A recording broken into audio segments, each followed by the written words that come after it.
Sir షెఫాలజిస్ట్ అనగానే ఒక రకమైన అంటే కత్తి మీద సాము లాంటిది మీ పని. దాంట్లో సింగిల్ నెంబర్ చెప్పడం కత్తి మీద సాము. కత్తి కొస ఉంటుంది చూడండి, ఆ కొస నిలబడ్డట్టు, అంచు మీద నిలబడ్డట్టు, అటు ఇటు అయితే లోపలికి దిగిపోద్ది. అవును, ఎందుకంటే ఎప్పుడైనా కూడా అంటే రాజకీయాలు అనేటప్పుడు ఒకరు ప్రేమిస్తారు, ఒకరు ద్వేషిస్తారు.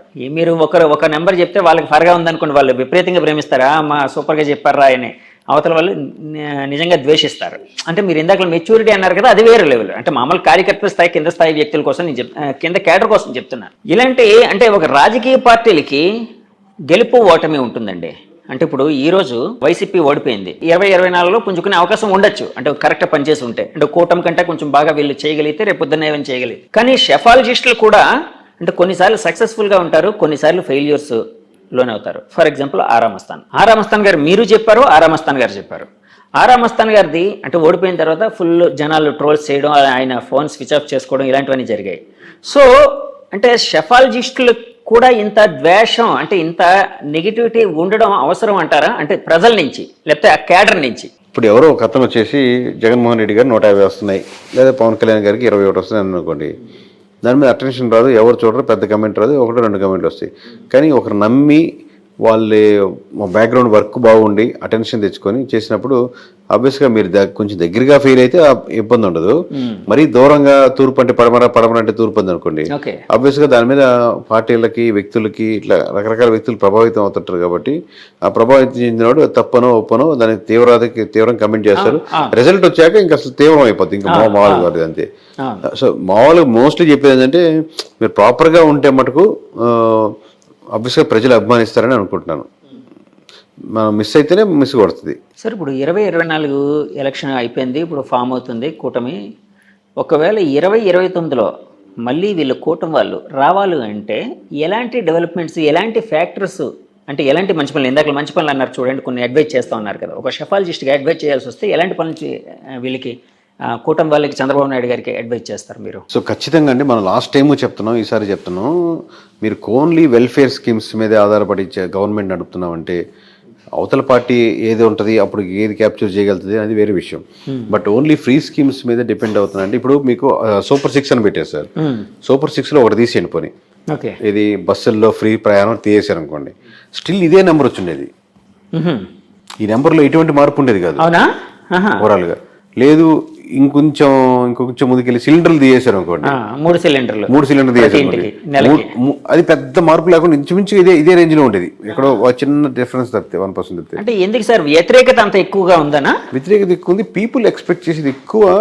మీరు కన్విన్స్ చేయగలగాలి. ఇప్పుడు ఫ్రీ స్కీమ్స్ ఏదైనా తగ్గించిన, లెట్స్ సే పెన్షన్ ఉంది, పెన్షన్ మంచి స్కీమ్ అనుకుందాం, దాంట్లో ఎక్కువ మంది ఎఫెక్ట్ పడుతున్నారు అనుకుందాం అనుకోండి. మీరు ఏదైనా స్కీమ్ తీసేయాలనుకుంటే పీపుల్ని కన్విన్స్ చేసే ఆప్షన్ ఉందన్నమాట ఎక్కువ. ఎందుకంటే ఎందుకు తీస్తున్నాను, ఈ స్కీమ్ ఎందువల్ల ఉపయోగం ఉంది, ఆ పార్టీలు ఇచ్చి ఇలాగే పోతున్నాయి. ఇప్పుడు మీరు ఎక్స్పెక్ట్ చేసేటట్టు మంచి స్కూల్స్, గవర్నమెంట్ స్కూల్స్, మీరు ఎక్కడికి పోనక్కలేని రాసిస్తాను, మీరు ఎలా అనుకుంటే వెళ్ళండి, మంచి ఇంటర్నేషనల్ స్కూల్ కావాలి అనుకుంటారు. కానీ మీకు కావాలంటే మంచి గ్రౌండ్, బేసిక్ నీడ్స్, మంచి స్టాఫ్, టీచర్స్, మంచి ఎడ్యుకేషన్ ఉండేటట్టు, లేదా ఏదైనా ప్రైవేట్ స్కూల్కి గ్రౌండ్ లేని ఉండేటట్టు ముక్కుపాదం లాంటి తొక్కేసి, నా దృష్టిలో 5 సంవత్సరాలు దాటే లోపల 5 సంవత్సరాలు దాటిన కుర్రోడు వరకు 25 సంవత్సరాల వరకు మీరు ఎక్కడ ఎడ్యుకేషన్లో 3 చూసుకోవాలని డెవలప్ చేస్తాను. మీకు కావాలంటే నేను ఫ్రీ గవర్నమెంట్ స్కూల్ కాబట్టి ఫ్రీ అని కూడా చెప్పాల్సిన అవసరం లేదు. మీరు ఎంతో కొంత బేసిక్ ఫీజు స్ట్రక్చర్ ఎందుకంటే పూర్తిగా గవర్నమెంట్ పై భారం పడకుండా అలా ఉండేదని డెవలప్ చేద్దాం. దీనికి కావాలంటే ఎన్ఆర్ఐస్ చాలామంది ఉన్నారు కాబట్టి స్కూలింగ్ వరకు స్టాండర్డైజ్ చేసేద్దాం. ఇంకా నెక్స్ట్ 25-30 సంవత్సరాలు 50 సంవత్సరాలు చూసుకోవాల్సిన అవసరం లేకుండా తయారు చేద్దాం అని కన్విన్స్ చేశారనుకోండి, అసలు మీరు అడ్వర్టైజ్ చేసుకోవాల్సిన అవసరం లేదు. పీపుల్ ఓట్లు మామూలుగా గుద్దుతారు వచ్చి. అంటే పీపుల్ని పాలసీ ఒకటి చేంజ్ చేసేటప్పుడు, ఒకటి మేక్ చేసేటప్పుడు 360 degrees ఆ పాలసీకి ఆలోచించి ఓన్లీ ఓట్ బ్యాంకింగ్ ప్యాటర్న్లోనే కాకుండా ఇది లాంగ్ టర్మ్గా ఎలా ఉంటుందని ఆలోచించి దాన్ని ఇప్పుడు మా ద్వారానే కదా, ఎవరైనా ఒక ప్రైవేట్ మీరు చేసే సర్వే వేరు, అవుట్సోర్స్ అంటే సంబంధం లేకుండా మీ పార్టీతోనో గవర్నమెంట్తోనో సంబంధం లేకుండా అవుట్ సైడ్గా మాలాంటి సంస్థలు ఇంకో ఏదైనా సంస్థలు దాన్ని చేపించి ఏంటి ఆ పాలసీ మేకింగ్లో ప్లస్లు ఏంటి, మైనస్లు ఏంటి, దీన్ని ఎంత ప్రభావితం చెప్పొచ్చు, దీని బడ్జెట్ అన్ని ఓవరాల్ డిస్కస్ చేసుకుని ముందుకు వెళ్ళగలిగితే అది చేంజెస్ ఉంటాయి. పీపుల్ ఎలాంటి మార్పులు ఉంటాయి. లేదు ఓన్లీ ఈ పథకం ఇద్దామా అని చెప్పి ఒక పథకాలు పెట్టుకుంటా పోతే ఓట్ బ్యాంకింగ్ ప్యాటర్న్ పెద్దగా మారవు. ప్రజల జీవితాల్లో మీరు మార్పు తీసుకొస్తే ఓట్ బ్యాంకింగ్ మారుద్ది సార్. అదే అలానే అంటే ఇప్పుడు ఫ్రీ ఎడ్యుకేషన్ అంటే ఎడ్యుకేషన్ సిస్టమ్ కోసం ఇప్పుడు చెప్పారు. అంటే 2024లో నా క్వశ్చన్లోని 2024లో చంద్రబాబు గారికి మళ్ళీ గెలవాలి అంటే ఎలాంటి అడ్వైజ్ ఇస్తారు? షెఫాలజిస్ట్గా అన్నాను కదా, ఇప్పుడు ఎడ్యుకేషన్ కోసం చెప్పారు. ఇంకా అలాంటివి ఇంకేమైనా ఉన్నాయా సార్? అలాంటి చాలా ఉన్నాయి సార్. అది అన్ని ఒక సెక్షనే, ఓకే. ఒక మినిస్ట్రీకి సంబంధించిన సెక్షన్ కదా, ఎడ్యుకేషన్ మినిస్ట్రీకి సంబంధించిన సెక్షన్. అలాగే అన్ని మినిస్ట్రీస్ ఇప్పుడు సోలార్ పవర్ ఉంది, విండ్ పవర్ ఉంది, లేదా వాటిని ప్రైవేట్కి ఇండిపెండెంట్గా ఉన్న ఇంటికి కనెక్ట్ చేయడం. ఓన్లీ మనకు చాలా చెప్పారు సార్, మామూలు కెమికల్ లెస్ ఫుడ్ తయారు చేద్దాం. అసలు మీరు ఎంత రియాలిటీగా నిజంగా ఎంత అప్లై చేశారు? ప్రతి ఒక్క ఫుడ్ మీద కెమికల్ ఉంది. దీంట్లో ఒక్కొక్కటి కొంతమంది సెక్షన్ కనెక్ట్ అవుతూ ఉంటారు. కెమికల్ లేని ఫుడ్ తినాలనుకున్న సెక్షన్ ఒకటి. నా గవర్నమెంట్ స్కూల్కి పంపించలేక ప్రైవేట్ స్కూల్కి వెళ్ళి నా పిల్లలకి నాకు వచ్చే 30,000లో ఇద్దరు పిల్లల స్కూల్ ఫీజులు ఆ ఫీజులు కట్టాలంటే దాంట్లో 20,000 ఖర్చు అయిపోతూ ఉంటుంది. అది కాక రెంట్లు గింట్లు వేరే విషయం. అసలు 20,000 శాలరీ కోసం ఎక్కడో వైజాగ్కో విజయవాడకో హైదరాబాద్కి వెళ్ళాల్సిన అవసరం ఉంది. ఒక స్పెషలైజేషన్ అంటే వేరే విషయం, అది మండలాల్లో పెట్టలేము. సో మండలంలోనే నాకు సింపుల్గా నాకు ఇక్కడే సొంత ఇల్లు ఉంది. ఈ 15,000 20,000 ఇక్కడ నేను వెళ్ళి సంపాదించుకునేదానికి చిన్న పరిశ్రమలు. ఇలా ఒక్కొక్క లేయర్లో ఉంది సార్. మొత్తం కలిపి ఒక లేయర్ కాదు. So as a chief minister of Andhra Pradesh you have to take a decision. అని ఒక్కొక్క లేయర్లో స్టాండర్డైజ్ చేయాలి. ఇది చెప్పాను, ఇది చేయలేకపోతున్నా దాని ముందుకు వచ్చి బ్లఫ్ చేస్తారన్నమాట ఎక్కువ. ఎందువల్ల నాది కదా, వాళ్ళ వల్ల ఇలా అయిపోయింది, వీళ్ళ వల్ల అయిపోయింది అని చెప్పి నువ్వు బ్లఫ్ చేసి యాక్సెప్ట్ చేసి యాజ్ ఎ లీడర్గా ఎందుకంటే నేను హోప్ పెట్టిస్తారు. నువ్వు తప్పు ఒప్పుకొని, సారీ సార్ నేను దగ్గర నేను 10 నిమిషాలు లేట్గా వచ్చానండి అంటే మీరు యాక్సెప్ట్ చేశారనుకోండి, ఒప్పుకుంటారు దానికి. అంటే యాక్చువల్గా జగన్మోహన్ రెడ్డి గారు గెలిచిన వెంటనే 5 లక్షలు 10 లక్షలు సంథింగ్ ఏదో ఉద్యోగాలు అన్నారు, ఏదో 20 లక్షలు సంథింగ్ నెంబర్ నాకు గుర్తులేదు. కానీ సో ప్రతిపక్షాల నుంచి టీడీపీ నుంచి ఎక్కువ విమర్శలు ఏమొచ్చేవంటే వాళ్ళు చేయలేదు అని అన్నారు. సో జనాలు కూడా దాన్ని ఫీల్ అయ్యారు. సో జగన్మోహన్ రెడ్డి గారు నేను చేయలేకపోయానని చెప్పి యాక్సెప్ట్ చేసి జనాల్ని కన్విన్స్ చేయగలిగితే నెగ్గే అవకాశం ఉండేదా సార్? మనం 100 అనుకుంటాం సార్, ఇంట్లో 4 పనులు చేద్దాం అనుకుంటాం, ఒక పని కుదరదు.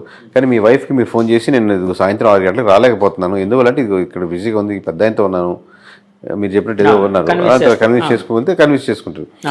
మీరు చెప్పే రీజన్ కన్విన్సబుల్గా ఉండే దానికి అదర్ ఆల్టర్నేటివ్ చూపించగలిగితే, మనం 6 గంటలకు రాలేమనుకున్నా మనం బయటకు పోయి ఫోన్ చేద్దాం, ఈరోజు రెస్టారెంట్కి వెళ్దాం ఉన్నాను అనుకోండి, దానికంటే బెటర్ ఆప్షన్ ఇచ్చారన్నమాట. 1 గంట లేట్గా వస్తాను బట్ బయటకు వెళ్దాం అంటే బెటర్ ఆప్షన్ ఇస్తున్నారు. సో ఒక ప్రాజెక్ట్ని కూడా ఇది పాలసీ చేయలేకపోతున్నాం, బట్ దీనికంటే ఇంకో సెక్షన్లో బెటర్ ఆప్షన్ ఓకే అలా ఇవ్వగలిగితే కన్విన్స్ అవుతారు. ఇదేం పెద్ద లాజిక్, అర్థమైతే సింపుల్ లాజిక్, అర్థం కాకపోతే ఇది పెద్ద డేటా సైన్స్ సార్. ఇప్పుడు అంటే చిన్న గీత పెద్ద గీత లాగా అంతేనండి. అంతే సార్. ఇప్పుడు చంద్రబాబు గారు యాక్చువల్గా ఇందాక Super 6లో ఇప్పుడు ఉచిత బస్సు పథకం కావచ్చు, లేకపోతే 3 సిలిండర్లు ఫ్రీగా ఇచ్చే పథకం కావచ్చు, ఇలాంటివి తీసేసినా కూడా సేమ్ ఫిగర్స్ విజయం వచ్చేదని అన్నారు కదండి. ఇప్పుడు రేపొద్దున్న అంటే సూపర్ 4 అని పెట్టుకోవాలి. సూపర్ 4 కాదు, 2029లో ఒకవేళ ఆయన చేయలేక అంటే ఈ పథకాలన్నీ వద్దు అని అనుకొని నేను ఈ పథకాలు ఏమీ చేయను, మామూలుగా నేను ఒక మంచి పరిపాలన చేస్తాను అంటే జనాలు యాక్సెప్ట్ చేస్తారా సార్? అది కష్టం అవుద్ది. అన్ని పథకాలు ఒక్కొక్క దానికి ఒక్కొక్క డిస్కషన్, మళ్ళీ సింపుల్ గా ఓవరాల్ గా చెప్పలేము దానికి. ఎందుకంటే ఒక్కొక్క స్కీమ్ ఏ సెక్షన్ మీద ఎఫెక్ట్ పడుతుంది, ఏ సెక్షన్ చూసి ఎంతమంది ఓట్ బ్యాంకింగ్ పడింది, దాన్ని కన్విన్స్ చేసుకుని మీరు ఏ ఆల్టర్నేటివ్ చేస్తారు. నేను మంచి పనులు చేస్తానంటే కాదు, నేను సిలిండర్ తీసేస్తాను మీకు మంచి గవర్నమెంట్ ఇస్తాను, మీ సిలిండర్ తీసి దాంతో పాటు ఏమి ఇద్దాం అనుకుంటున్నారు.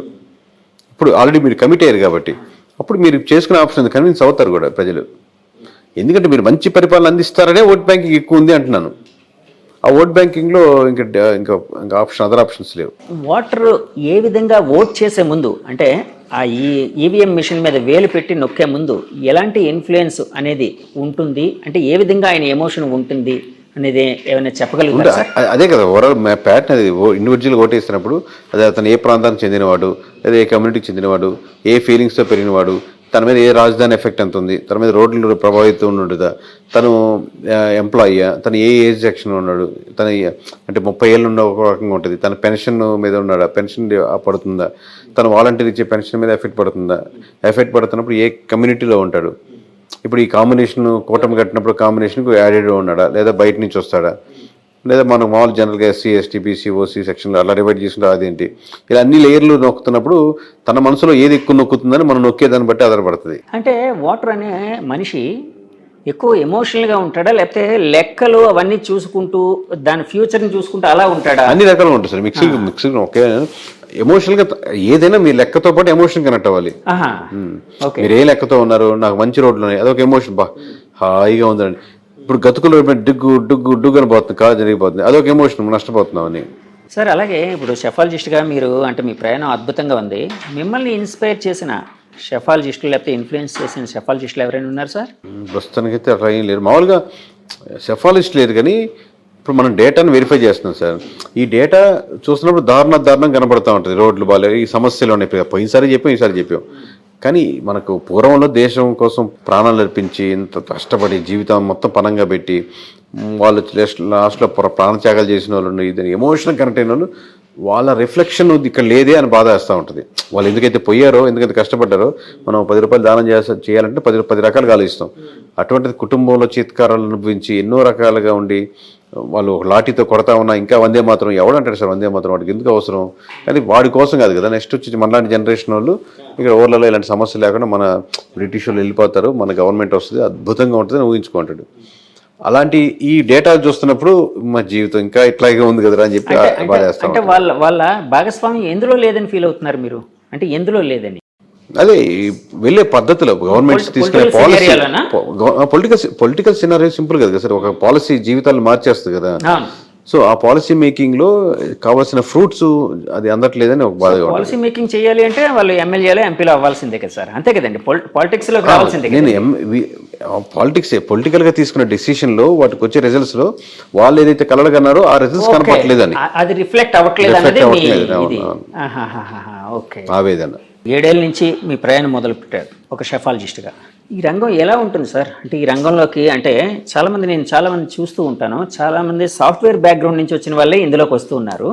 అంటే ఈ రంగంలోకి ఓన్లీ సాఫ్ట్వేర్ వాళ్ళే వస్తున్నారా, ఇంకా రకరకాల అంత స్కోప్ లేదు సార్. యాక్చువల్లీ అందరికీ తక్కువే. ఇప్పుడు నేను అయిపోయాను కాదు, మామూలుగా దీంట్లో స్కోప్ చాలా. ఇప్పుడు ఏపీ వరకే చూసుకున్నాం సార్, 170 నియోజకవర్గాలు మహా అంటే మీకు ఉండేది. ప్లస్ టైమింగ్ చాలా తక్కువ. అంటే లోకల్గా చేసుకున్నాం, మళ్ళీ 5 years తర్వాత ఏం చేస్తారు? ఇప్పుడు మనది సెక్షన్ ఏంటంటే లైక్ సీజనల్ బిజినెస్, సీజనల్ గా ఉంటుంది, ఆన్ రెగ్యులర్ బేసిస్ ఉండదు. అంటే ఒక నియోజకవర్గం వరకు, ఒక జిల్లా వరకే చేసుకున్న చెప్తున్నారు. మళ్ళీ 5 years ఏం చేస్తారు? సో అట్లా అని చెప్పి జనాలు అనుకున్నట్టు కోట్లు వచ్చేయడం అలాంటివి ఏమి ఉండదు. అది వేరే విషయం లేండి. మామూలుగా ఓవరాల్ గా స్టేట్ వైడ్, కంట్రీ వైడ్ చేయాలనుకున్నారు. దాంతో మీకు వాళ్ళు ఇచ్చే డబ్బులతో ఖర్చులే పోతాయి. సో మీరు ప్యాషనేట్గా ఏదో ఇట్లాంటి చేయాలనుకుని వచ్చిన వాళ్ళకి కొంచెం చాలా వరకు 99% ఈ ఫీల్డ్, అది మేబీ ఇంకా దానికంటే బెటర్ ఫీల్డ్తో ఆలోచించి రావచ్చు. కానీ ఇండివిజువల్గా ఏదో కొంచెం కన్ఫైన్ అవుదాం అనుకున్న మటుకు కష్టమే. అంటే ఈ ఎలక్షన్లో సెఫాలజిస్టులు ఎక్కువ మంది పెరిగిన వాతావరణం అయితే కనిపిస్తున్నట్టు ఉంది కదండి. అంటే ఎక్కువ మంది పెరుగుతూ ఉంటారు సార్. హోటళ్ళు కూడా ఉండే మనకు అప్పుడు ఇక్కడ ఈ లైన్లో ఒక హోటలే ఉంది, ఇప్పుడు 4 hotels ఉన్నాయని చెప్పి అందరూ ప్రజలేం పెద్ద అద్భుతంగా మారదు. ఇప్పుడు 4 hotels వచ్చాయంటే ఈ 4 సంవత్సరాల్లో ఆ వీధిలో 4 రెట్లు పెరగలేదు. అదే మనుషులు ఉన్నారు, అదే అపార్ట్మెంట్లు, హోటల్ మటుకు 4 వచ్చాయి. ఈజీ కదా పెట్టడం. ఇప్పుడు ఒక ఎమ్మెల్యే అప్రోచ్ అయ్యి నేను ఎలా చేస్తారు ఏంటి అని అనవసరం. ఒక్కొక్కటి ఒక మెథడాలజీ రైట్ రాంగ్ పక్క పెడదాం. సో అలా సంవత్సరాలు పెరిగే కొద్దీ ఈజీ అవుతుంది. బట్ క్రీమీ లేయర్లో కొన్నే ఉంటాయి ఆబ్వియస్లీ. మీరు ఇప్పటి వరకు ఏ పార్టీకి సార్ వర్క్ చేశారు? అన్ని పార్టీలు వర్క్ చేస్తాం. టీడీపీ అందరికీ ఇండివిజువల్ గానే, పార్టీగా కాదు. ఎవరికైనా పార్టీ పరంగా ఏం చేసిన సందర్భాలు చేయలేదు. ఏ పార్టీ వాళ్ళైనా మాకు చేయించండి ఇట్లా. అంటే ఆ పార్టీలో ఉన్న ముఖ్య నాయకులు ఏదైనా అడుగుతాను అనుకుంటే ఇన్ఫర్మేషన్ వాళ్ళకి చెప్తుంటాం, కానీ ఆ పార్టీకి అసోసియేట్ ఏం చేయలేదు. ప్రశాంత్ కిషోర్ గారు అంటే అప్పుడు తెలుగు రాష్ట్రాల్లో చేశారు, తర్వాత బీహార్, ఇంకా రకరకాల బెంగాల్, వెస్ట్ బెంగాల్, ఇంకా రకరకాల ప్లేసులకు వెళ్ళారు కదా. అలాగే మీకైనా ఆలోచనలు ఉన్నాయి? అది అబ్వియస్లీ చేస్తాం సార్. మామూలుగా చిన్న ఎమోషనల్ డిఫరెన్స్ ఉంటుంది, కానీ ఒక స్టేట్కి మిగతా నెంబర్స్ అన్నీ సేమ్ ప్యాటర్న్లో ఉంటాయి చేసే పద్ధతి. ఇప్పుడు మీరు తమిళ్లో ఇంటర్వ్యూ చేయాలంటే ఓన్లీ భాష డిఫరెన్స్ చెప్తే ఎలా అడగాలి, ఎలాంటి క్వశ్చన్ అడగాలి, ఎమోషన్ అన్ని ఒకటే ఉంటుంది. సో లాంగ్వేజ్ ఒకటే బ్యారియర్ కదా. సో అట్లాగా చిన్న ఇబ్బందులు ఉంటాయి. బట్ అక్కడ లోకల్ టీమ్ని మనం ఇన్వాల్వ్ చేసుకొని వాళ్ళతో వెళ్తే ఎక్కడైనా చేయొచ్చు. ఇండియా మొత్తం మీద భారతదేశం అనేది వసుదైక కుటుంబం అంటారు. అంటే డిఫరెంట్ పీపుల్, రకరకాల లాంగ్వేజ్ పీపుల్ ఉన్నా కూడా వాళ్ళ ఎమోషన్ అనేది కనెక్ట్ చేస్తూ ఉంటుంది భారతదేశాన్ని. సో అందుకే ముందుకు వెళ్ళగలుగుతుందని చాలాసార్లు చెప్తూ ఉంటారు కదండి. నేను దీన్ని అంటే మీకు పొలిటికల్ సినారియోలో అడుగుతున్నాను. భారతదేశంలో ఓటరు అంటే రకరకాల ప్రదేశాల్లో ఇందాకలు అన్నారు కదండి, ఒక్కొక్క చోట ఒక్కొక్క ఓటరు రకరకాల సమస్యలు లేకపోతే రకరకాల ఆలోచనలు, రకరకాల డెవలప్మెంట్ కోరుకుంటూ ఉంటాడు ఇలాగని. కానీ వీళ్ళందరినీ కనెక్ట్ చేసే ఏదైనా అంశం ఏదైనా ఉందండి భారతదేశం పరంగా చూసుకోవాలంటే ఓటర్ని? భారతదేశమేనా? మరి అలాంటప్పుడు ఇండియా కూటమి గెలవడానికి అంటే కొంచెం పుంజుకోవడానికి అదే కారణం అంటే అనుకోవచ్చా? ఇట్లా ఉండదు సార్. ఇండియా I.N.D.I.A అది ఇండియా కాదు కదా. ఇండియా వేరు, ఇండియా అనే ఎమోషన్ వేరు. అది ఇండియా కూటమి రేపు పొద్దున గెలవచ్చు ఓడవచ్చు, అట్లా కదా. ఇండియా పేరుని పెట్టుకున్నామని ఇండియా కూటమికి ఎక్కువ వేద్దామని, భారతీయ జనతా పార్టీలో భారతీయ ఎక్కువ ఉందని భారతీయ జనతా పార్టీకి వేయడం కానీ, జనసేనలో సేన ఉందని సేనకి వేద్దామని అట్లా ఉండదు. వేయాలనుకుంటే వేస్తారు, పేరు ఏదైనా సరే. సార్ ఇప్పుడు మీరు ఒక షెఫాలజిస్ట్గా రాజకీయాలు అన్ని పరిశీలిస్తూ ఉంటారు కదా సార్, పరిశీలిస్తారు సార్? పరిశీలిస్తాం అందరినీ. సో మోదీ గారు మేనియా అంటే వాళ్ళు 400 సీట్లు అన్నారు. సో చాలా తక్కువ వచ్చాయి, 290+ ఏదో సంథింగ్ ఏదో వచ్చాయి. సో అలా కావడానికి కారణం ఏంటంటారు సార్? ఒక సెఫాలజిస్ట్గా మీ ఆలోచన ఏంటి, విశ్లేషణ ఏంటి? అదే ఆబ్వియస్గా థర్డ్ టర్మ్ కాబట్టి వ్యతిరేకత ఉంటుంది. అలాగే 2 times టర్న్ చేస్తున్నారు కాబట్టి ఇంకా వాళ్ళు పుంజుకుంటున్నారు. అట్ ది సేమ్ టైం రకరకాల కాంబినేషన్ వచ్చాయి. ఆ సబ్జెక్ట్ మనం నేషనల్ వేరే టాపిక్ పెడదాం. బట్ ఓవరాల్గా జనరలైజ్ చెప్పాలంటే ఈ ప్రధానమైన అంశాలు ఏంటంటే, ఆబ్వియస్గా బీజేపీ ఉన్న కోర్ ఓటు బ్యాంకింగ్లో బీజేపీ పడేదంతా బీజేపీ ఓట్ బ్యాంకింగ్ కాదు. బీజేపీ కోర్ ఓటర్స్ ఉంటారు. At the same time Congress మటుకు రాకూడదు అనుకునే దానికి ఇమీడియట్గా కనపడే ఆల్టర్నేటివ్ ఉండేవాళ్ళు ఉంటారు. అలాగే ఇండివిజువల్గా ఎంపీ క్యాండిడేట్లు వాళ్ళు సొంతంగా తెచ్చుకునే ఓట్ బ్యాంకింగ్ 5% 10% ఉంటుంది. ఇలా మొత్తం మీద కాంబినేషన్, కానీ ఆ కాంబినేషన్ ట్యాక్స్ తగ్గుతూ ఉందన్నమాట. సార్ నా లాస్ట్ క్వశ్చన్, ఒక సెఫాలజిస్ట్గా మీరు ఆలోచిస్తూ ఉంటే 2029కి అంటే యాక్చువల్గా చంద్రబాబు గారు అంటే 75 ఏళ్ళు చాలా అంటే నవ యువకుడిలా పోరాడారు, చాలా గొప్పగా పోరాడారు. సో వ్యతిరేకులు కూడా ఆయన ఫైటింగ్ స్పిరిట్ని చాలా మెచ్చుకుంటూ ఉంటారు. సో 80 ఏళ్ళు వచ్చేస్తాయి ఆ టైంకి, అంటే నెక్స్ట్ ఎలక్షన్కి. సో ఆ సమయంలో ఒక యంగ్ బ్లడ్ అనేది అవసరం, ఒక యంగ్ లీడర్స్ అనేది అవసరం. ఇప్పుడున్న యంగ్ లీడర్స్లో పవన్ కళ్యాణ్ గారు అండ్ లోకేష్ గారు టీడీపీ, పవన్ కళ్యాణ్ గారు జనసేన. వీళ్ళిద్దరిలో ఎవరి భవిష్యత్తు బాగుండే అవకాశం ఉండొచ్చని ఒక సెఫాలజిస్ట్గా ఊహిస్తూ ఉన్నారు? ఊహాజనితమైన ప్రశ్న అదే సార్. అందుకే వాళ్ళ చేతిలో ఉంటుంది. కానీ ఇప్పటి నుంచి ఎటువంటి నిర్ణయాలు తీసుకుంటారు, ఇద్దరిలో ఎవరి భవిష్యత్తు బాగుంటుందంటే ప్రజలు, అంటే ఇప్పుడు ఆల్రెడీ హీరో అన్నంత మాత్రం హీరో కనెక్షన్ ఎక్కువ ఉంటుందని, లేకపోతే రామారావు ఫ్యామిలీ నుంచి కాబట్టి లోకేష్ ఎదిగిపోయేదానికి ఆస్కారం ఉంటుంది, అలా ఉంటుంది. ఈ రోజు డే 1 నుంచి మీరు అబ్జర్వ్ చేస్తారు. Now you're going to MLA. First time MLA first time అసెంబ్లీలో అడుగు పెడుతున్నారు యాజ్ ఎమ్మెల్యేగా. ఎందుకంటే అది రామారావు మనవడు కావచ్చు, లేకపోతే సీఎం కొడుకు కావచ్చు, లేకపోతే ఇతను హీరో కావచ్చు, ఎవరైనా కావచ్చు, పక్కన పెడితే ఇప్పటి నుంచి మీరు ఎలా బిహేవ్ చేస్తారు, ఎలా ఉంటుంది, ఎలా ఎమోషనల్గా జనాలు కనెక్ట్ చేసుకుంటారని బట్టి మీరు వాళ్ళని ఓడించి మీరు ముందుకు వెళ్ళడం అనేది ఉంటుంది, ఆస్కారం ఉంటుంది. అంతేగాని మామూలుగా ఓవరాల్గా హైపోథెటికల్గా చెప్పలేదండి. వైసీపీ వాళ్ళు మళ్ళీ పుంజుకోవాలంటే ఏం చేస్తే బాగుంటుంది సార్? స్టిక్ అవ్వాలి. ఫస్ట్ లీడర్షిప్, ఫస్ట్ ధైర్యం ఇవ్వాలి. అయిపోయింది. మనకు 30% ఓట్ బ్యాంకింగ్ ఉంది. 130 మంది నిలబడ్డారు. మనకు ఇంకో 10-15% పెంచుకునేదానికి, 20% పెంచుకునేదానికి ఆస్కారం ఉంది. పెంచుకోవడానికి ఏం చేయాలంటాను? అదే ఫస్ట్ ఇదే చెప్పాలి. నమ్మకం కలిగించాలి. ఓట్ బ్యాంకింగ్ ఉంది కదా, నమ్మకం కార్యకర్తల్లో కలిగించాలా, ప్రజల్లో కలిగించాలా? వాళ్ళు ఇద్దరికి.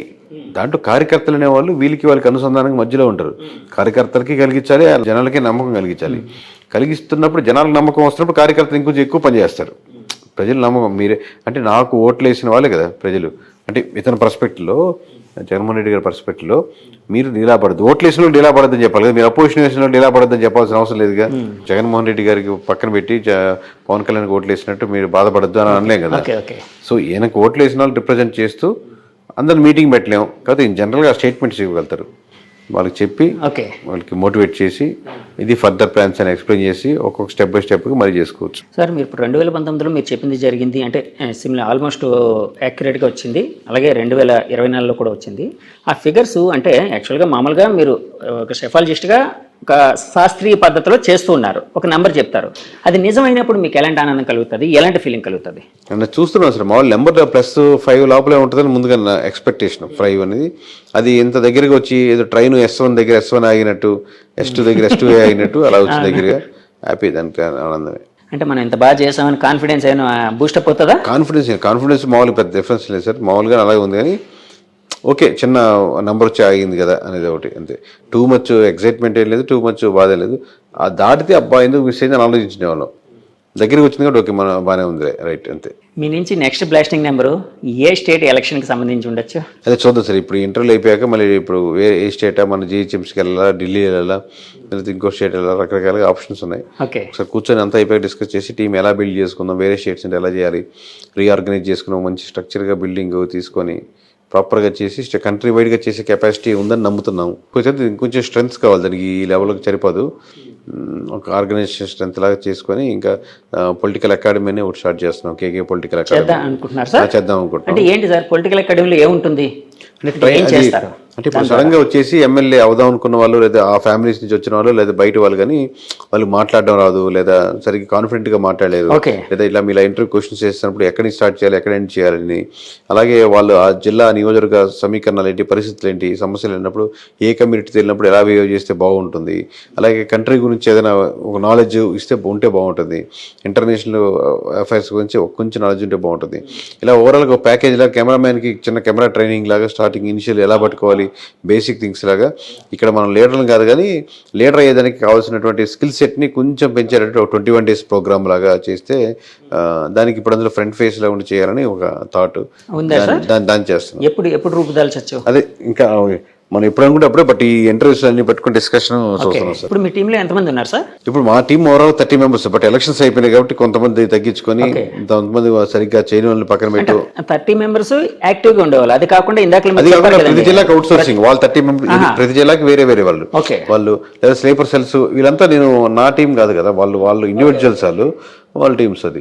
బట్ మీరు అడిగిన కోర్ నా టీం కాబట్టి. అంటే మీరు సర్వేయింగ్ విషయంలో వేరే వాళ్ళ మీద కూడా ఆధారపడుతుంటారు, వేరే సంస్థల మీద ఆధారపడతారా? ఇందా చెప్పింది సార్, ప్రతి ఆర్డర్ ని అవుట్ సోర్సింగ్ కూడా చేస్తాం. ఓకే, వాళ్ళు ఇచ్చిన రిపోర్ట్ కూడా తీసుకుంటాం ఒకసారి ఉప్పు కారం లాగా వేరే అవుట్ సోర్సింగ్ కూడా.